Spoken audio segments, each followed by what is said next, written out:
Hey, Joe. It's Pride.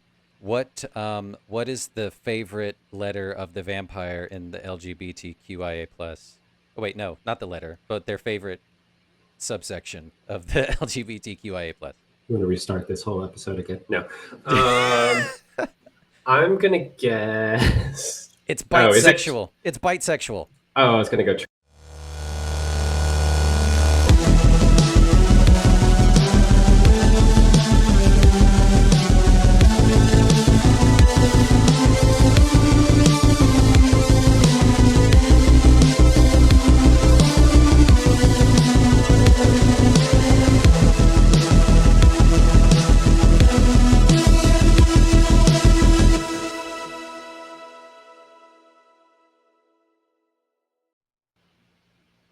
We're back, bitches. Welcome to Uncultured Universe, the podcast where friends and lovers show each other movies, TV, music, or books just to get a little bit more cultured. I am your humble host, Justin, and with me, as always, in the Uncultured spot is Joe. Joe, how's it feel to be back in the saddle? Yes. We are back after a kind of ad hoc 3 month hiatus, and that's what listeners really love about a good podcast is like extremely unpredictable release schedule, right? Yeah, something that you can't quite put your finger on. You never know when the next episode's coming. They like to be People love it. surprised when they see us on their feed. Right, yeah. It's like running into an old friend that you haven't seen or heard from in a long time. You're not sure if they're alive or dead or if they're still together, what's going Yeah, on. yeah. People are wondering about us. They're like, did they break up? Like, They're what's happening? talking about it in the streets, in the sheets, Yeah. and in between. Speaking of, today we're kicking off our June series. It's Pride Month, baby. Everybody's out, everyone's having a good time. And we're going to start with a pick from me. We're going to be talking about the stuffed to the brim with sexy undead hunks interview with the vampire. Joe, you had never seen this movie before.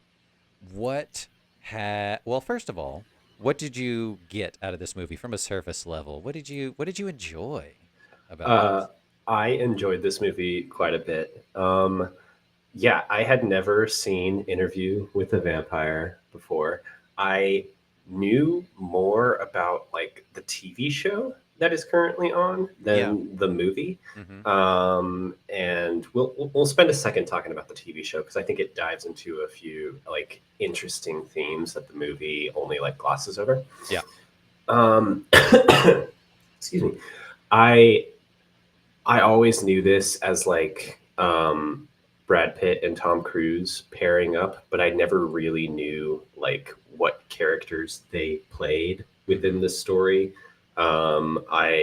I knew it was kind of like a flashback movie, and Yeah. I knew from like an awards perspective, this was like huge breakout for Kirsten Dunst, who Yeah. got the Golden Globe nomination for this movie. Yeah, good for her. Like this was her fifth acting credit. Wow. Same year as Little Women. She Another. is so immediately good in this movie. And yeah, shout out to Little Woman, previous UCU episode. I know, right? Yeah, she definitely holds her own against these, titans of modern movies at the time. These Hollywood, hunks. For a lack of better word, like they were everywhere and throughout the '90s. So for her to kind of just go toe to toe with them and these kind of like Shakespearean, over the top kind of like line deliveries, super Oh cool. yeah. You love to Oh see yeah. it. She has like this crazy role in the movie, which we'll get into, but it's obviously about vampires. She's this child vampire, and she basically has to sell the fact that she's aging behind her eyes while just like Yeah. staying in the body of this, what, like 10-year old, 8-year old. Yeah. But then by the end of the movie, you believe, like, oh, yeah, there's like a 50-year-old, really pissed off woman inside of her. Yeah, because they spent, time in memoriam forever, essentially like decades together, which is crazy. Which I kind of wish they would have played up a little bit more. But we can get into all the meat and the nitty gritty, and so let's do a quick little overview. We'll give some background on the flick, and then we'll kind of just dive right in. Interview with the Vampire, directed by Neil Jordan. I looked at this guy's filmography, and I'm not too familiar with any of his other movies. Uh, Can can I tell you something? Tell me. Okay, that name popped up when the credits were rolling at the beginning, and I was like, "Oh man, it's the guy who did the Sandman, who's like canceled now." Nope, Oh, that was Neil Gaiman. So I spent the oh whole movie being like, "How are we going to talk about Neil Gaiman during all of no! this?" Of all Not months, not Neil Jordan, not yeah. canceled to my knowledge. No, I don't think he's canceled. No, Neil Gaiman, famously an author of books, not a Yeah, director of films. I was like, "How random that he directed Interview with the Vampire." In 1994, very strange. Before he wrote all these other books, yeah. Uh, so yeah, I'm not familiar with the rest of his repertoire, but he's had a long career. He's still making movies Hmm. today, so good for Neil. Screenplay by Anne Rice, who is the author of the Vampire Chronicles book series that this Hmm. film is based on. Hmm. There's like 13, 14 books in total, I think, 12 or 13, Yeah. which is insane. Uh, you find a subject you like and you just like milk it to death. But, I good for her. I really appreciate a book series where like the book titles have almost nothing to do with each other. And Hmm. it's not always like Harry Potter and the blank. It's like the first one's going to be called The Vampire Chronicles. The second one's going to be called what? Like The Vampire Lestat. The third Yeah. one, Queen of the Damned. Yep. Yep, absolutely. Oh man, we're gonna come back to Queen of the Damned a little bit later. But yeah, there's like the Prince Lestat, and there's like the Prince Lestat and the his merry men or something crazy. They go, oh, and there's one about the devil, something cool, something crazy. Oh my Um, god. but yeah, she's had a long, prolific career. This first book, Interview with the Vampire, came out in 1976, which is interesting, and we'll talk about the A themes while back, surrounding yeah. that release as well. Of course, starring Brad Pitt, Tom Cruise, Antonio Banderas, Christian Slater, and, as mentioned before, Kirsten Dunst. Released November 11th, 1994. Do you want to guess some of the other movies that were out at the time that this movie was released? 1994 November. So I was but a babe. So that would have been like Oscar-ish season for the 95 Oscars. Mhm. Was it like Full Monty? Was it Think of like the the time of year. Birdcage? Think of the time of year. It's November. What kind of movies come out in November? I mean, the Hunger Games Yes, comes out in correct. November. Hunger Games and Twilight movies. Yes. Thanksgiving movies. Uh huh. Was it like a holiday type movie? Yeah, there were two big, humongous holiday movies out at the same time. In 94. Yep. Is that it's not Home Alone. Home Alone's way earlier. Home Alone Is it 2. Home Alone 2? Yep. Home Alone 2 in 94. Uh huh. Home Alone 2 is the one that we grew up with, not Home Alone 1, which is Hmm. kind of wild. Home Alone Um, 2, I think, is in some parts the superior movie, but that's for a discussion of another day. the base of Home Alone 2, like how he gets into the home alone, is very like contrived, but then after that it's all just like bigger and better than regular Home Alone 1. So it, Absolutely. it, it Agreed. is better. Agreed. Um, the other holiday-ish movie of 94, is it like a home for the holidays type thing? Is it Who is the main caricature of the holiday season? Krampus? No, Santa Claus. The Santa Claus, starring none other Tim Allen. Wow. I didn't So, realize that was so far back. so Wow. you could go out into the movie theaters in November of 1994, and you could pick from The Santa Claus, Home Alone 2, or Interview with the Vampire. What a time to be That's alive. that's huge. Imagine that triple feature. Right? Yeah, you just spend the day just going through all the feels. This movie had a budget of 60 million, box office 223.7 million dollars. I love This that. movie was great. Good for them. You mentioned some things about the awards. This movie was nominated for Best Art Direction and Original Score the Love following that. year. Good for them. Let's see. Oh, I didn't even write down the answer. But they lost, I think, to The Lion King, maybe, for score. I did see that they lost the score to Lion King, so that was Hans Zimmer's first Oscar. Good for Hans. You Oh, love to see it. Uh, Hans Christopher. done it again. Uh, they were nominated for Best Supporting Actor, Best Supporting Actress, and Best Makeup Effects at the no, Fantasia Chainsaw Awards. Yep. Autocorrect caught me on that one. The worst screen couple for Tom Cruise and Brad Pitt Oh, they at the get a Golden Razzie. Raspberry. Yeah, worst on-screen couple, which is hilarious when you think about it. Whatever. Razzies suck. But that's such a funny category. But then again, at the MTV Movie Awards, Most Desirable Male and Best Male Performance both went to Brad Pitt. I look. I was also like perusing the Wikipedia of this movie. I love that Christian Slater got nominated for Most Desirable Male for this movie as well. He's in it for 5 minutes. He's in it for 5 minutes, but I mean, he was It's just hot Christian at the Slater. time. I It's guess. Christian Yeah. Slater. Yeah, like Who it's like, oh, wouldn't? you got Slater? Oh man, Why not? Why not hell give of this movie 3 nominations for Most Desirable Male? Should have been yeah, 5. exactly. And we'll get into that because Nothing Jay, could have. Nothing could prepare me. nothing could have prepared you for how hot and like the homoeroticism of this movie is just teeming. And this is great. But first of all, let's do a little cheers because it's been many, many, many months since we've done this. We've lost track of our cocktails. Yes. We absolutely have ever since we got rid of our Instagram. But nonetheless, we're bringing it back. I'm drinking this blood red, beautiful thing. I'm calling the Dark Gift, Ooh. Joe. And it is like smoky, vanilla, sweet kind of thing. We got liquor 43 in here. We got whiskey. We got red vermouth and Campari and Ooh. some Angostura bitters and black walnut bitters and a little bit of saline solution for that extra pop. It's great. Oh my God, that The is a Dark gift. Gift. Yeah. What do you got? I mean, I clearly went in a similar direction. I'm calling this rat's blood. Ooh. Um, this is essentially a calimocho, which is a Spanish cocktail that is red wine mixed with Coca-Cola. I've always wanted to try that. It is not bad. Oh. You put some ice in it, and it's just like you think like, oh, Coke mixed with wine is like Mm-hmm. but It works. no, it just gives it like a fizzy, kind of darker flavor mixed with kind of a lighter red wine. Yeah, and it's like blood red, dark. Yeah, Yeah, I love that. That's so great. yeah, like having a Well, good time. cheers to you. Cheers to us. Coming back with the vengeance in the summertime of 2025. I am sweating. It's hot. It's hot out there. It's 86 degrees, and that's not even as hot as it's gonna get. It's Oh crazy. yeah. All right, speaking of hot, let's dive into talking about just the film itself.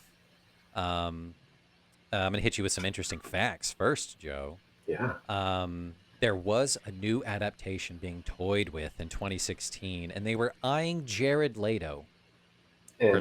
for Lestat, and like I'm so glad that was scrapped. And then he went with Morbius instead. He's like, I got a morb, it's morbin time. It's morbid. Around about the same time, Anne Rice regained the rights back to her novels, and that gave way to the TV series kicking off in 2021, which is apparently very successful. I haven't have spent any time with it, but what about you?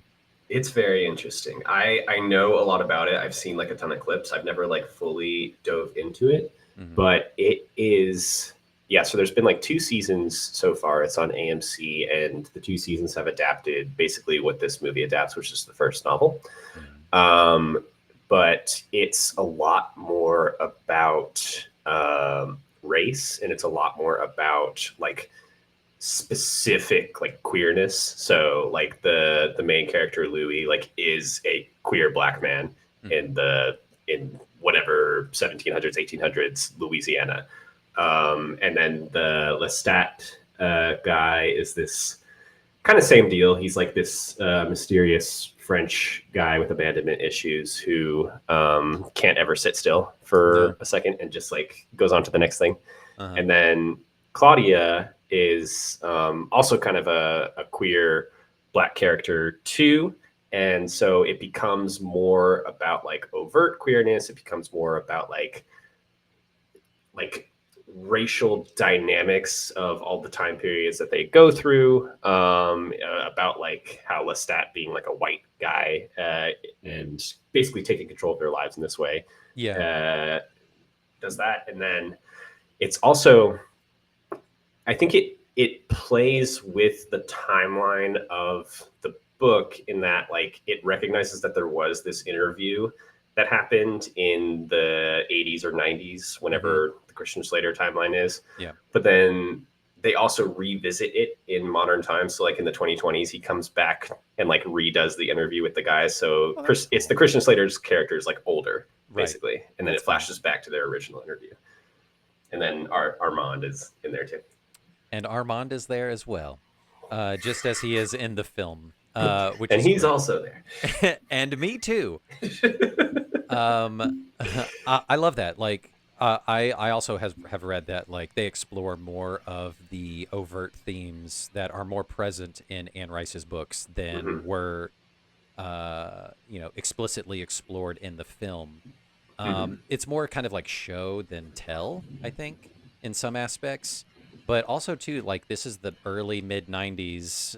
It's still pretty taboo at the time to such a popular movie and have such big stars attached to explore some of those other themes or Yeah. like the main themes of the book. Um, but like real ones who know would be like, I like what they're doing here, but like they're kind of skirting around the issues a lot more. Oh, this movie's gayer than like actual gay sex in a lot of scenes. Oh yeah. And so like yeah, the one note I had is like it's maybe about how like the sex that they're showing on screen in certain scenes is different from like attraction and love. Yeah. Like they're having sex with like these whores and stuff, and like it's like these two hot guys and these hot women, but like the real like relationships in the movie are extremely queer, Oh yeah. literally like inches away from becoming like very explicitly queer, in Yeah. certain cases. And Is yeah. so Yeah, it's fun how it dances around that. I'm imagining the or hoping the TV show is more like the last scene between Louis and Armand Yeah, when they're in the art gallery, where they're just this close and just mouth talking. yeah. I And love it. like I think the movie kind of like dances around like, oh, they like Louis just wants to like know more about vampirism and like where he came from and stuff. And it's like, no, I think he wants to know where he came from, you know? Yeah, he's trying to understand. Like, yeah, it's totally, and it always has been. Vampirism and like werewolves and supernatural, all that kind of stuff has always been directly tied, and a good parallel to just general queerness. Period. Just Of the othering othering, of 100%, yes. and like understanding, yeah, the where and the why and who am I and what does it mean to be this, and yeah, it's exploring that relationship between these two men who like illegally adopt this young lady, Hmm. and it's incredible. They uh save her. they save her. I think the story like this probably works better as a TV series if you really want to like tell the full story. Although I think the movie has its merits and is like very like stylistically great. Yes.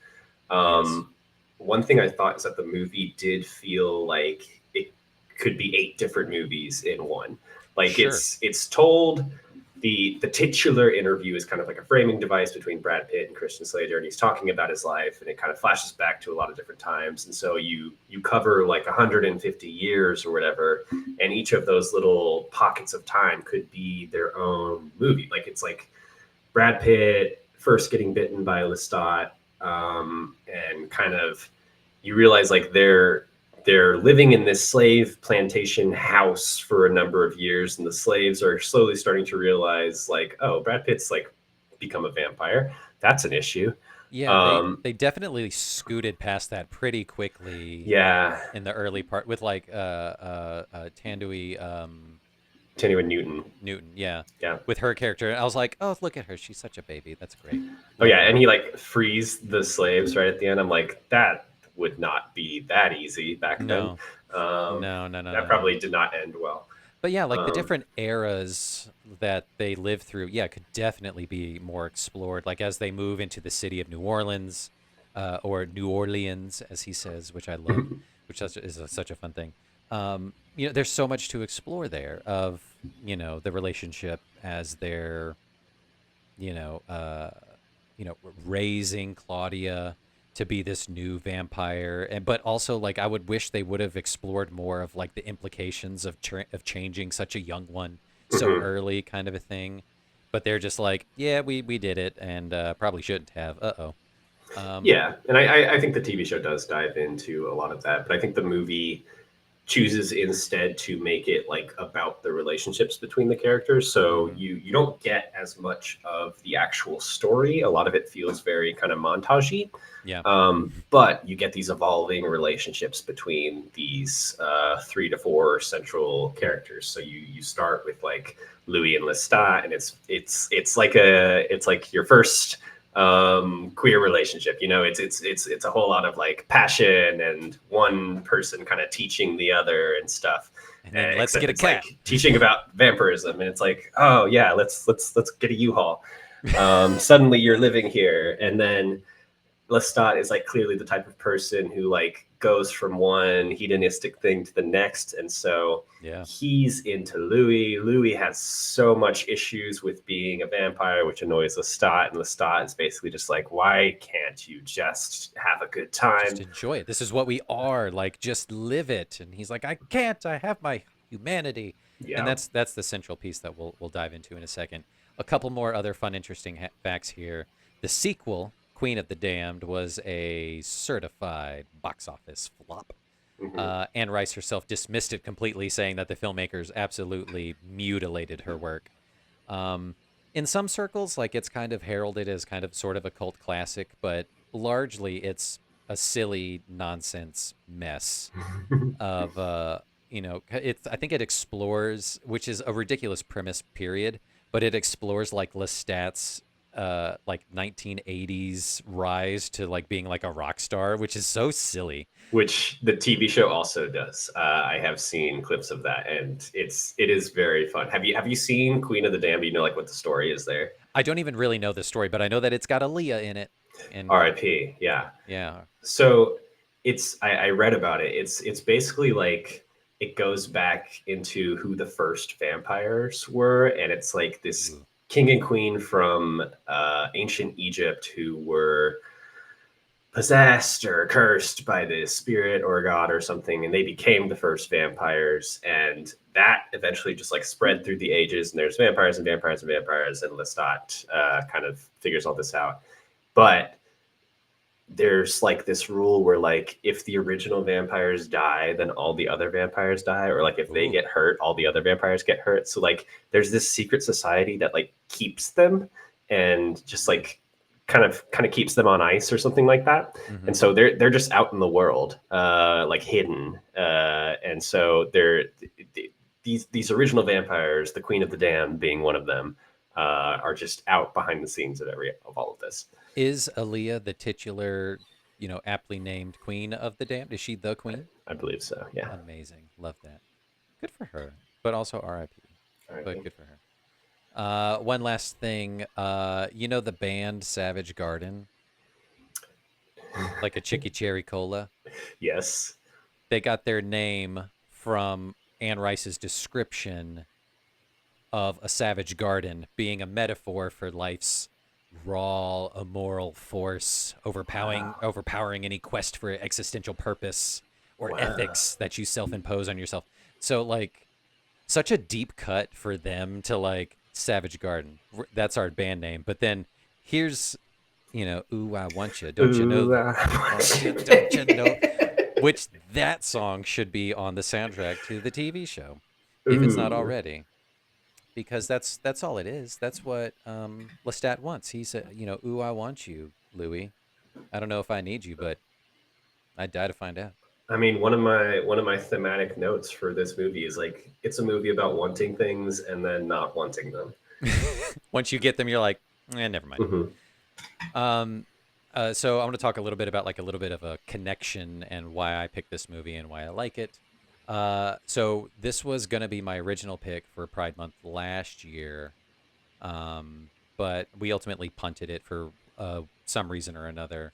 But this is my pick because this can be heralded as like a bi awakening in some semblances of being like, hey, these are like performers or actors that I'm familiar with, but seeing them in this setting and acting out these kinds of things with other same sex characters is like doing something to me. Hmm. I really enjoyed this. Um, so like, and also too, I'm a spooky bitch, you know that. So I picked Oh this yes. one too. This has some elements of horror in it. There are some gory, spooky bits that show up. Um, but yeah, like I remember seeing this movie probably in like middle school or whatever, and being like, huh, this movie's pretty cool. I Like it's got vampires, but like it's a different take on vampires, you know? I wonder how like hand in hand this movie could go with something like The Craft, which is more on like Yeah, the bi slash like lesbian side of things as opposed sure. to the bi slash gay side of things, Mm-hmm. which does tie into one of like my notes here is like they were doing big stuff with hair effects in the 90s. Mm-hmm. So like the wigs are a whole other conversation. We're going to talk about the wigs, but like digitally growing hair or digitally changing the color of hair must have been hell Oh, to produce, or heaven for like a very specific type of uh, graphic designer person. yeah, Like an the effects artist for sure. yes, the way that Claudia's hair grows in this movie, and then in The Craft, there's like the scene where like her hair changes all blonde and stuff. Yeah, They very were just cool. really pioneering supernatural hair effects at this time. They were conditioning millennial, alt kids, queer pipeline kids to like always be wanting to change your hair. Hmm. And I really appreciate that for them. Like I, the visual effects stand up for sure. Something about a mid '90s movies visual effects just for me stand the test of time. Hmm. A lot of it's done practically. I have no idea how they did the Claudia, like ringlet curling perfection when she's changing into a vampire, how they did the skin changing effect of Brad Pitt at the beginning, like where he goes completely like pallid and white and like the veins show up and his eyes change, like Yeah.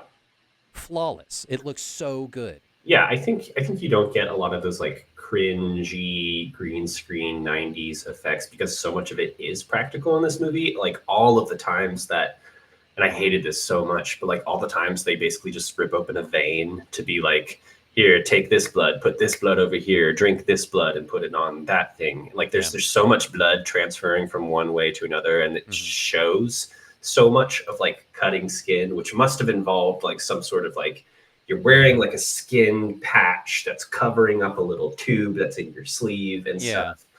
Like oh, I love it. But like that was like I've realized I can't handle like slicing of Ooh, vein yeah. Hmm. things Hmm. in movies. That's like a crazy ick for me.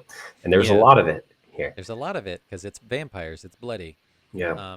You love to see it, but like I grew up like seeing this movie a bunch, and interestingly enough, my dad also really liked this movie, and he loves the books. He Interesting. he's read the books, the first four. He owns the first four. Spoiler alert, Dad! If you're listening, you're gonna get the next four books for Father's Day. I don't think he'll listen to it, but I always thought that was interesting that like my dad really liked this movie, and I remember him specifically thinking Antonio Banderas' character was really really cool. Yeah. So I don't know if he was privy to or able to kind of like cut through the literary fluff of it and be like, oh, this is a queer allegory, or like I see what they're doing here. I don't think my dad did that, like is able to do that. Just a good Maybe time. he's just here for a good time and he can appreciate a good story. Hmm. But I think he would be interested to know, be like, huh, okay, I can see what they're doing. I can see that. Yep, that absolutely makes sense. Um, but it is also good to hear and see that like my dad doesn't immediately dismiss it of being like, oh, that's queer. I don't like that. Yeah, I'd be interested. I mean, you said it made so much money. I'd be interested to see like what crowds it initially drew and then who came back for like that second ticket, because it Yeah. has these like Hollywood mega stars, these kind of like even like action stars of the Mm-hmm. time, Yeah. and so you could draw any sort of audience from that. And then after the first viewing, it's like, okay, so who kind of dismisses this as being too queer versus who is like, okay, I'm interested, and I I want want to see to that I want to again. reevaluate this one more time. Slower, please. Mm-hmm. By myself, I'm gonna go buy a second ticket and tell no one. Yes. Um, Surely that's happened, but uh, but I always appreciated like the atmospheric moodiness of this movie. Hmm. Um, Truth be told, the score kind of takes me out of it a little bit. I think Yeah. at some points it's a little over the top, but that was kind of like the moment in time of 90s big movies. Sometimes I feel like it was a little too like gallopy, a little too Hmm. excited. I feel like it could have been a little more downplayed, a little more morose to Hmm. obviously play up the themes. It is Um, it is an extremely morose movie. I I liked how physical the sets were. ooh, yes. There's so many like memorable locations that they are physically shooting in. There's and so many of them are like clearly sound stages, but it kind of leans into that. Like the all of the swamp scenes are like on a stage somewhere, and it clearly looks like that just because of the way the lighting works. Yeah. Um, but it really adapts that as like the stylistic look of the Hmm. movie. It's like we're going to shoot all of these like 1700s scenes in straight up studio lighting at night because everything has to be at night because this whole movie They're takes place at vampires. night because it's vampires. Yeah. And so if we're gonna do this, it's gonna look good, regardless of the fact that like this would have just all been candlelight back then. Right. Yeah. Um, But terrible, hard to light, hard to film. and what you get is like this very like theatrical look to it, which Hmm. then translates into the last act of the film, which mainly takes place in a theater in Paris, and also like the catacombs beneath the theater, which Yeah. I don't know if that was real or not, but that set was incredible. Like So these like, these giant catacombs that they go into. yeah, like I love that you touched on the set pieces because each piece that they move through is so like tangible and real and small. Um, Even though like I'm sure they probably wanted to explore more of the outside and walking around and bumping elbows with the aristocrats and all this kind of stuff outside, but like I love the cozy feeling of it. It kind of adds to that like claustrophobia a little bit. It adds kind of more to the horror kind of element of it. Hmm. Um, I do. This is one of my favorite depictions of vampires, um, because it's not like completely overstated or like over the top. Um, like modern, like I don't know, 2000 and up depictions of vampires, the modern vampire. It's just like I'm just a guy from the CW with like maybe a little bit of light powder on my face, but I'm a vampire because I say I am. We're in the age of like glowing eye vampire. Have you noticed that? So Mm-hmm. like in the last few years in particular, like with a lot of the Mike Flanagan movies or with the recent like did you see the Michael B. Jordan Sinners movie? I haven't seen it yet, but it's on It's like Prime. it's like all the vampires, you could tell they're vampires because they have these glowing eyes that glow the same way as like animals with night vision. Mm-hmm. And that's the newest vampire look. So we've moved on from like pale twilight Yeah. into oh, you're gonna have a completely darked out face, but these kind of like bluish whitish Yeah. glow to their eyes. Yeah. Yeah. But I appreciate like the subtlety of this one where like, yes, they have pale skin, but like not crazy amounts. They don't look like porcelain. Hmm. But to me, what sells it is like the subtle like Oh veins. yeah. Such a cool touch. And the nails, like the long nails are like so like weird and creepy Hmm. and like they just add to the mysticism of it. But It also really go ahead.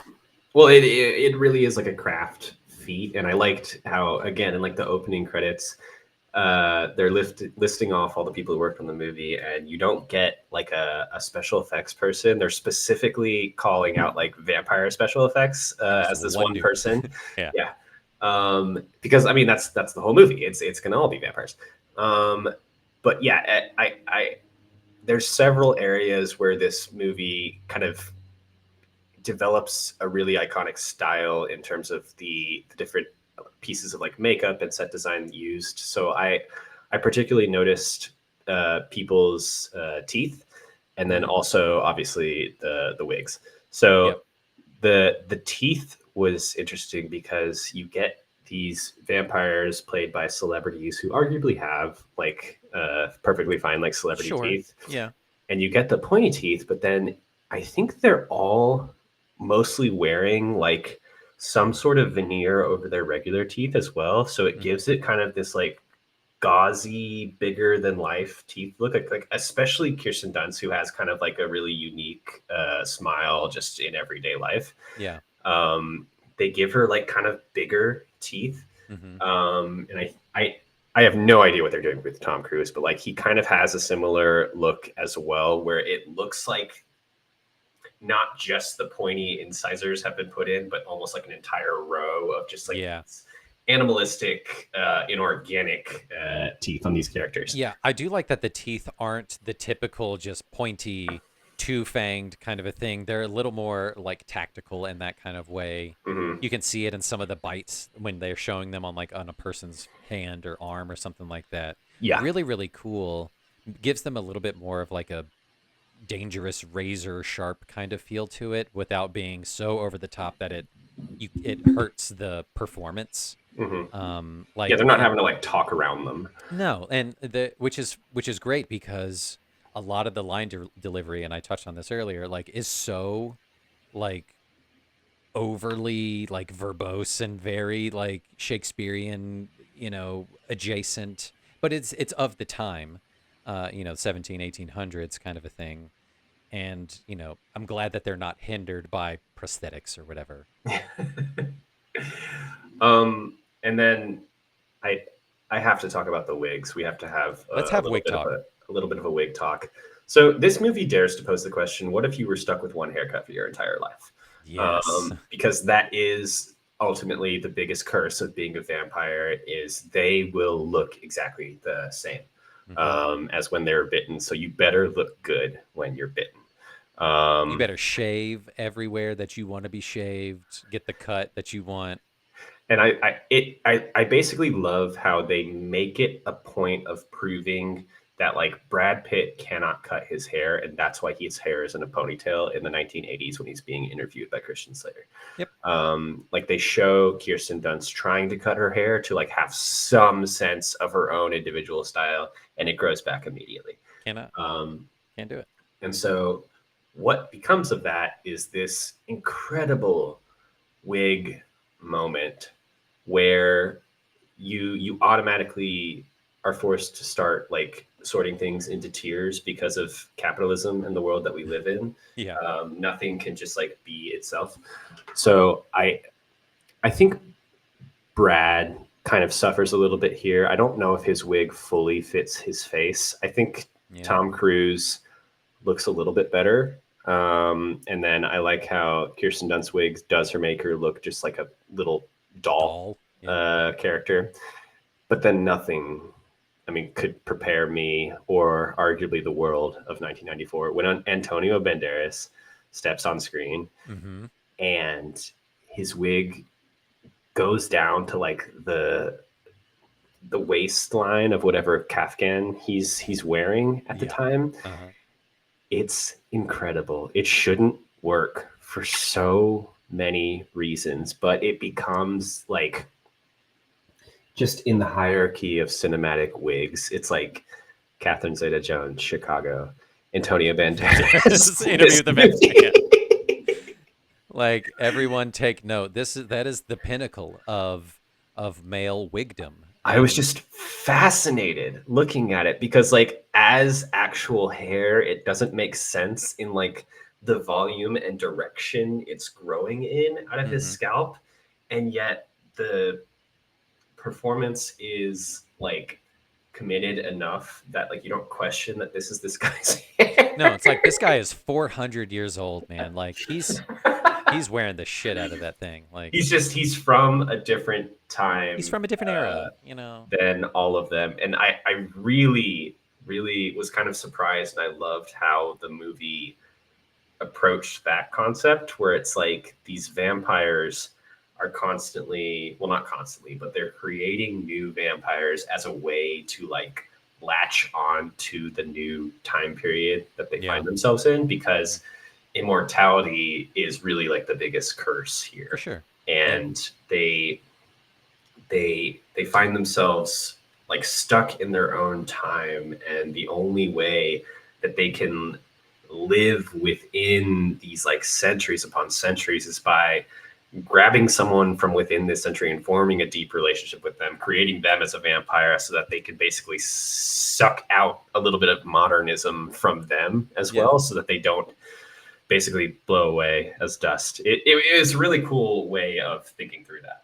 Yeah, I love it. It's a fun, storytelling kind of piece moving through the decades, moving through the centuries, Hmm. and how I think it was like towards the end of just before he comes back to America, where he has this realization of like, I'm kind of stuck forever and everything's moving perpetually and I have to move with it, and Hmm.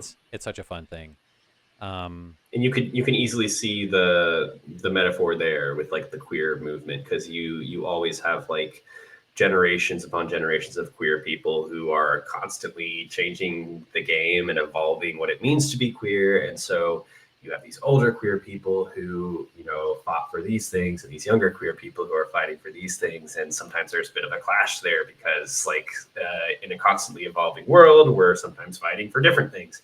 Yeah. And so it's not like vampirism, but it's more about like who is evolving to, you know, better Survive. match who, you know? Yeah, who's evolving to survive versus who's just surviving. Period. Who has picked a place to stop and they're staying there, you know? Yeah, yeah. Yeah, I love the journey of trying to find answers. That's Louis' whole thing of like his inner turmoil and trying to find a mentor or someone to guide him through it. So he goes to the elder queer across the pond to see how the Europeans do it, and they're just as fucked up as his previous relationship was, Yeah. if not worse. So I love that. Let's touch on some of the performances a little bit. Who for you out of the main cast is MVP? I think it's Kirsten. I talked about like the movie is one thing between Brad Pitt and Tom Cruise for the first half hour or so, and then it just immediately becomes something else the second she's on screen. Hmm. And she's so young, and she's tasked with such like changes and shifts sometimes within a single scene Yeah. behind her eyes. So there's like the initial shift between like her being like an actual human dying child changing into a vampire. She has kind of like a rebirth moment and has to relearn a lot of things in that Hmm. case. And you can tell she's like kind of stronger than both of them in like a youth vitality kind of way. They're both a little scared of her. And she's got kind of these like psycho motivations, psycho Yeah, dude. inclinations. And then this is one of those areas where I was like, okay, this could be the whole movie. Here, it's basically it says like, yeah, they spend 30 years together as like the most chaotic trio in New Orleans. Yeah. And so what she then has to do is show that she's an adult inside Hmm. while struggling with being in a child's body, which is like its own kind of hell. And of course, she becomes a bit murderous as a result. I love that turn. I love that whole montage of like teaching her, like living with her, and like like never in the house, Claudia, and like smacking her on the wrists of like she killed her piano teacher was just like hilarious. And Mm-hmm.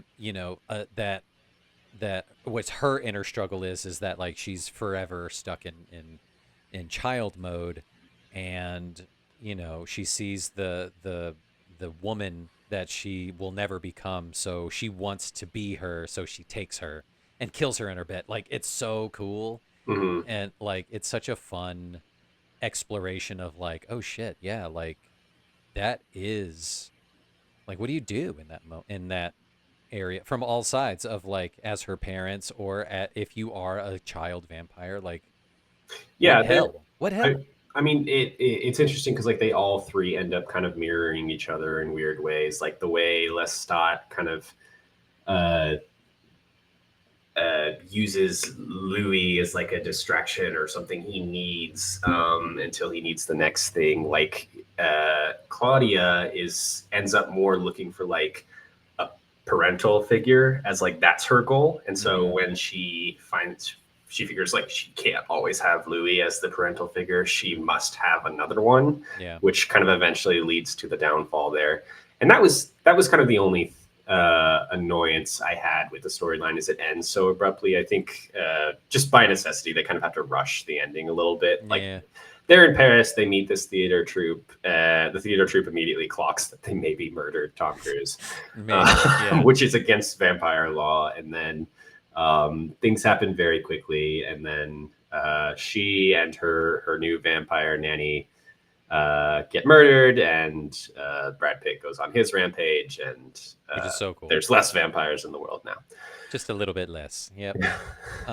I kind of enjoy Brad Pitt's um torturous, tortured soul kind of performance. Mhm. Kind of a sad sack, kind of brings the scenes down, but like that's his character. He's struggling with all the morality that comes with immortality.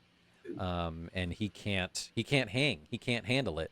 At every single turn, he has to stop and ask questions. And Tom Cruise's Lestat is like, dude, you're fucking dragging me down, man. Yeah, Like just fucking live. And I love the dichotomy of Tom Cruise and Brad Pitt. They play off each other so well in the first half. They're yeah. so much fun to see.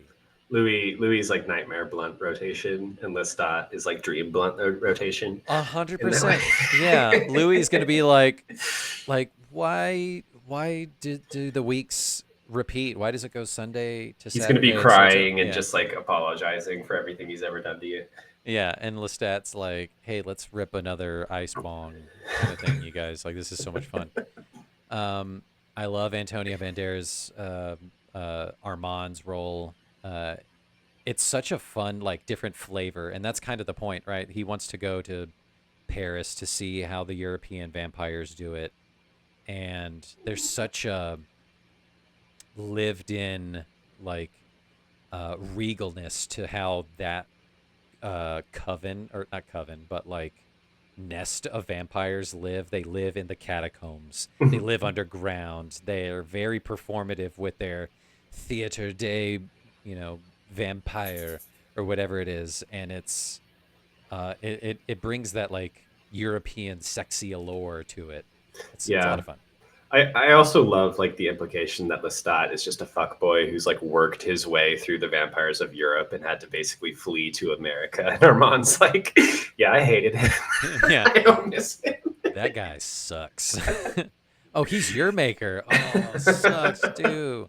Sucks to suck. It sucks to suck. And then of course we talked about Kirsten Dunst being the all-star here, being able to like punch up and, go toe to toe with these, Hollywood behemoths Hmm. and, give these really strong performances. I love her blow up scene Hmm. of like, which one of you did it? And it's so convincing, just like this little tiny menace, murderous menace, just like demanding to know like who turned her and why, and like you have to live with this now. Like it's so fun.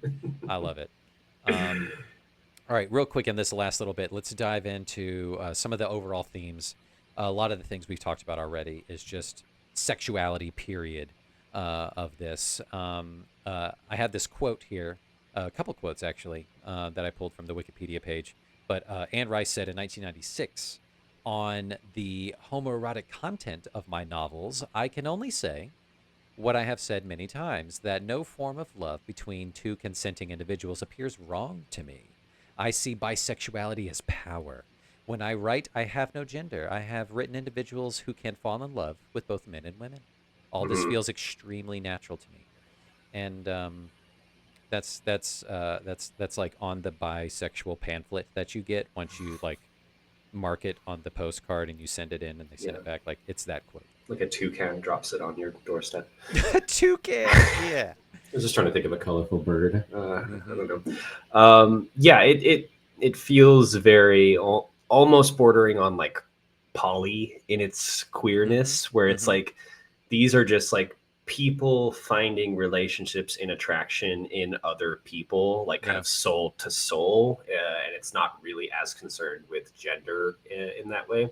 Mm-hmm. Um, yeah, I had some thoughts on just like overall themes here. I talked about how it's a movie about wanting things. I also thought it's just it is a movie about like outgrowing your first crush, your first like Mm-hmm. queer relationship, Yeah. because they represent something so new and exciting, but then you see the world behind them and you realize like, oh, they're just like a single part of that. And so you see that happen with Louis and Lestat, where it's like Lestat represents this like way out of his turmoil, of his like really sad, depressing human life, but Yeah. then he kind of turns down Lestat at the end in favor of just living his life and figuring out more about what it means to be a vampire.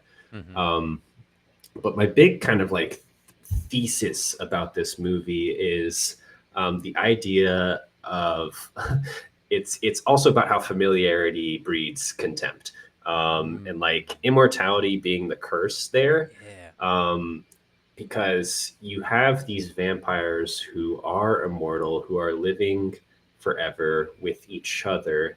And what that ultimately means is like they will all eventually get tired of each other and hate each other, right? Yeah. Regardless of how much they love each other now, how attracted they are to each other now. Like it's only a matter of time until you three body problem away from each other or whatever, 100%. right? Yeah. Yep. And so like it was funny that like romance has become so associated with vampires, when this movie so clearly shows that like love is fleeting Mm-hmm. basically. And Even to the immortal, it is fleeting. Yeah. I love how the Armand character puts it, where it's like a lot of these vampires just don't have the stamina for immortality, Yeah. is what he says. Mm-hmm. Where it's like you you don't like get to live forever, you have to live forever, and Mm-hmm. that comes with like everything you like, everything you experience will slowly start to fade. Mm-hmm. And so that forces you to constantly be searching out these new things, these new ways to feel, these new ways to relate to people in kind of a hedonistic way. And that's Yeah. where the Lestat character comes in. And so ultimately, immortality is a curse, and death is what makes life meaningful. Yep. That's it. Yeah. Lestat is the exact vampiristic hubris of like living up immortality and like living with this dark gift kind of a thing. You know, you get to prey and be top of the food chain kind of a thing. This alpha predator kind of a mentality. But what ultimately I think the theming of dark gift, they mention it multiple times. You know, they kind of mention it in passing of like Louis's dark gift. Um, Lestat's like, you know, read that aristocrat's mind. You can tell that she had her husband murdered, and so I'm gonna kill her because why not? It's fun. He's like, read her mind, and he's like, I can't. He's like, well, the dark gift is different for everybody, but I think Louis's dark gift is his humanity. He has some semblance of his soul left, whereas every other vampire he comes into, even Claudia, like is hungry in every sense of the word to experience life, to feed, to like fuck, to like do all this stuff, but he is conflicted through and through, Mm-hmm. and that's what all the other vampires, or that's why all the other vampires are drawn to him. That's why like he is this I don't know, like honeypot to these other to Lestat and Armand in particular. It's because there's like this intangible soul to him, like that ties him to humanity, and that's what makes him like so desirable, right? Like it's this companion who like manifests the very life force that they like suck away, kind of a Yeah. thing. Just from the get go, this movie does not make it seem fun to be a vampire. No, it's definitely the final season of The Good Place, kind of a thing. Of like you get to live forever in heaven, but like your brain will rot away, or like it loses all meaning, and Yeah.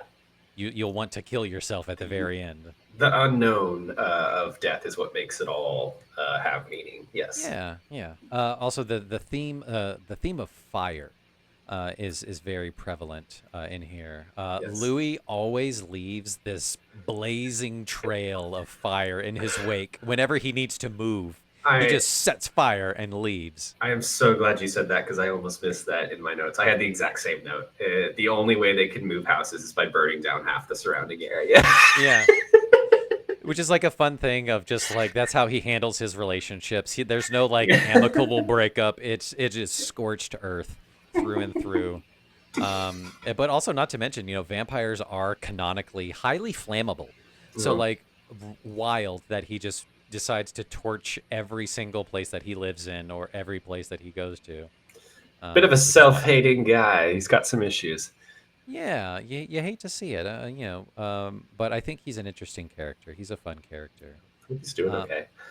I hope he's doing all right. Yeah, same. I don't know how he plays out in the books, but uh, one other like fun thing that I wanted to note is just like the general kind of just overall queerness of it. Like the book apparently opens with um, Louis kind of like they're like trying to pick each other up. Apparently, Oh, it wasn't like he was hunting him like as said in the movie, I think, yeah, but in the book it's like no, they were cruising for each other. yeah. And so like Christian Slater's character, you know, is just happens upon this vampire, but he also happens to have like a bag full of tapes, kind of a thing, which everybody did in the '90s. I don't know if you knew that. Yeah, lots Um, of tapes so many tapes, and drove a Mustang. So good for them. in case you got to record things. In case you got to record things, you never know. Last couple final thoughts here. I'm going to talk about some my favorite quotes. I love the theme that Lestat brings up at the beginning and at the very end. I'm going to give you the choice that I never had. Mhm. I love that. It is very Lady Gaga, Born This Way kind of a thing. You love to see it.